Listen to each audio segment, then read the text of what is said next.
ஆனால் அதிக தகவல்களை அவர் வெளியிடவில்லை.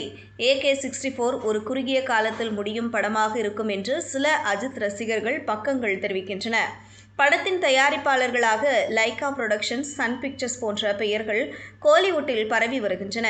படத்தை யார் இயக்குவார்கள் என்ற கேள்விக்கு பல இயக்குநர்களின் பெயர்கள் அடிபடுகின்றன.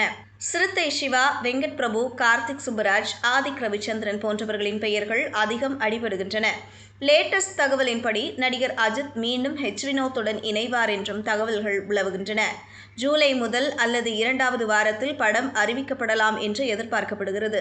2026 ஏப்ரல் மே கோடை விடுமுறையை இலக்காக கொண்டும் படம் வெளியாகும் என்று கூறப்படுகிறது.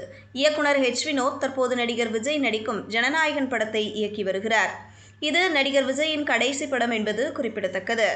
இதுபோன்ற செய்திகளை தெரிந்து கொள்ள செய்தி புனலுடன் இணைந்திருங்கள்.